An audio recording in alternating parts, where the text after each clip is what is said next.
sebagai aturan hukum. Nah, syariat Islam sebagai aturan hukum mewajibkan setiap muslim harus melaksanakan hukum agamanya, baik yang berkenaan dengan pribadi, keluarga, masyarakat, bangsa dan negara. Wajib dia tunduk kepada hukum Allah Subhanahu wa Ta'ala. Nah, berkenaan dengan ini, saya ingin menyampaikan kepada semua yang hadir. Kita langsung saja ambil contoh Indonesia yang mayoritas beragama Islam. Saya ingin ingatkan, kalau mayoritas bangsa Indonesia umat Islam, kemudian umat Islam yang mayoritas ini digiring, diatur sedemikian rupa untuk menjalankan agamanya secara benar, maka ketahuilah bahwa pendekatan dan pengajaran agama adalah satu-satunya cara untuk membentuk moral manusia. Nah, kalau umat Islam ini digiring untuk mengamalkan ajaran agama yang secara baik dan secara benar, maka mereka akan menjadi umat yang baik dan akan menjadi anggota masyarakat yang baik dan akan menjadi manusia yang bermoral dan beradab serta berakhlakul karimah. Kalau itu terjadi, maka berarti Indonesia yang mayoritas kaum muslimin, yang mereka sudah menjalankan ibadahnya dengan baik, agama dengan baik, kemudian tampil sebagai warga masyarakat yang baik, maka secara otomatis ketenangan dan kedamaian akan terwujud. Kenapa? Karena minoritas sekalipun pasti akan terlindungi jika mereka hidup di tengah mayoritas yang baik, mayoritas yang berakhlak, mayoritas yang beradab. Tapi hati-hati saudara, berbahaya sekali kalau mayoritas di negara Indonesia ini yang beragama Islam, mereka dijauhkan dari syariatnya, dijauhkan dari agamanya, dijauhkan dari ajaran Islamnya, maka bisa dipastikan mereka akan tampil sebagai orang yang durhaka kepada Allah, sebagai warga masyarakat yang buruk. Dan bisa kita bayangkan bagaimana nasib minoritas apabila mereka hidup di tengah mayoritas yang bejat, mayoritas yang buruk, mayoritas yang tidak bermoral, mayoritas yang tidak beradab. Karena sudah ada di mana-mana, baik di Indonesia atau di Amerika yang mayoritas Nasrani sekalipun.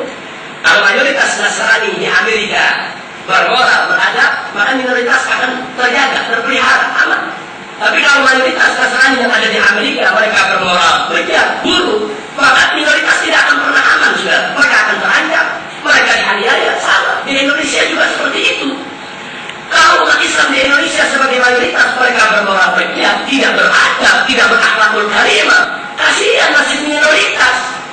Pasti mereka akan terancam, pasti mereka akan teraniaya. Dan kalau itu terjadi, jangan salahkan Islamnya, tapi yang salah adalah pihak-pihak yang selama ini menghalangi umat Islam di dalam mengamalkan ajaran agamanya.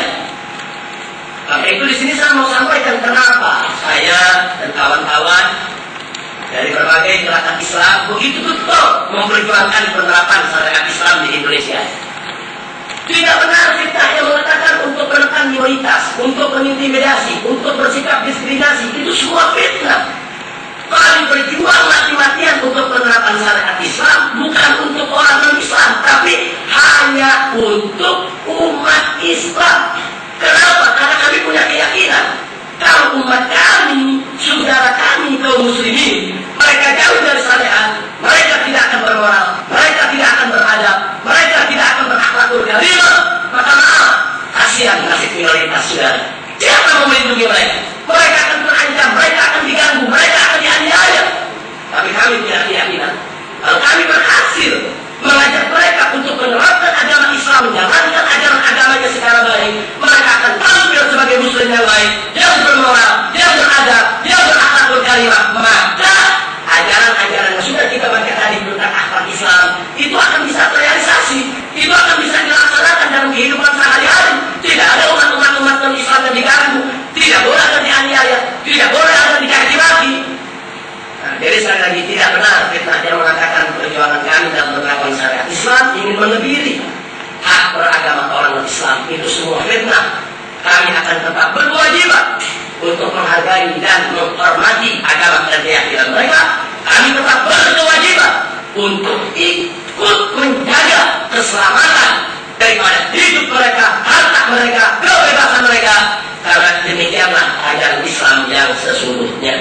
Nah, jadi sekali lagi hadirin dan hadirat yang saya hormati semua yang ada di sini, itulah alasannya kenapa kami begitu menggebu-gebu untuk menerapkan Islam, yaitu di Republik Indonesia yang tercinta ini. Bukan kami tidak menghormati yang non-muslim, dan kami tidak akan pernah sekali-kali memaksakan agama kami kepada mereka. Tidak. Bagaimana kami mau memaksakan agama kami kepada mayoritas? Mayoritasnya aja banyak yang alut-alutan, mesti dirapihin dulu, saudara. Jadi kami sekarang lagi terfokus untuk merapikan saudara kami, keluarga kami. Saya berikan contoh kasus peristiwa Mei 98. Anda bisa lihat, Anda sebagai saksi semua, saudara. Pada saat terjadi bunuhan, pada saat terjadi konflik di mana-mana, kita bisa lihat mall yang dibakar, rumah yang digarap, berbagai macam. Siapa yang jadi korban? Maaf, harus kita akui, yang jadi korban adalah minoritas, saudara. Lalu siapa yang jadi pelaku? Maka yang jadi pelaku, yang tertuduh adalah umat Islam, saudara. Umat Islam yang tertuduh. Andai kata benar umat Islam yang melakukan itu, saya ingin sampaikan di sini, itulah akibat umat Islam yang dijauhkan dari agamanya, yang selama ini selalu diganggu untuk menjalankan akidahnya. Itulah akibat umat Islam dibiarkan jauh dari syariatnya. Kalau benar yang melakukan itu adalah umat Islam, tapi ternyata itu pun sampai saat ini tidak ada kejelasan, karena pengadilan soal itu tidak pernah digelar di negeri ini, saudara. Tapi hal yang tidak boleh kita saksikan adalah yang jadi korban banyak minoritas dan yang tertuduh adalah mayoritas, saudara. Coba kita lihat, padahal peristiwa semacam itu tidak perlu terjadi. Kalau memang umat Islamnya sebagai mayoritas berakhlakul karimah, beradab, bermoral, mereka tampil sebagai warga negara yang baik, mereka tidak akan pernah mengganggu minoritas. Dan minoritasnya juga tahu diri, mereka patuh, tidak mengganggu Islam. Mereka akan menjadi warga yang baik, mereka terlindungi, mereka terjaga, mereka tidak terancam. Nah, maka itu ke depan sebelum saya tutup, saya khawatir harus syariat Islam terus-menerus dihalangi. Syariat Islam tak boleh diterapkan, hukum agama Islam tak boleh diterapkan. Ini bukan negara agama dan seterusnya. Saya takut, Pak. Saya takut, Bu, kalau umat Islam terus-menerus dijauhkan dari agamanya, besok mereka akan betul-betul jauh dari syariatnya. Dan saya khawatir, sangat khawatir, kalau mereka sudah jauh dari syariat hukumnya, mereka akan tampil sebagai warga-warga yang durhaka kepada Allah, warga-warga yang tidak bermoral dan tidak beradab. Dan kalau itu terjadi, saya khawatir, minoritas akan menjadi korbannya, saudara. Inna lillahi wa inna ilaihi raji'un. Padahal itu bukan ajaran Islam. Tidak, Islam tidak mengajarkan begitu.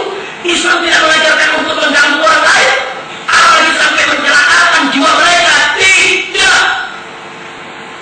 Nah, ini yang ingin saya tekankan. Maka itu saya ingin mengajak rekan-rekan saya dari yang berada di umat Islam khususnya, ayo sama-sama kita saling menjaga dan saling menghormati. Kami berkewajiban menghargai dan menghormati Anda, dan partisipasi Anda untuk memahami kami, untuk memahami perjuangan kami, untuk memahami motivasi dan tujuan kami juga mutlak kami perlukan. Karena kalau tercipta komunikasi saling pengertian, kita tidak akan saling curiga dan kita tidak akan saling memfitnah atau saling menuduh. Dan ini yang bisa saya sampaikan kepada semua yang ada di sini.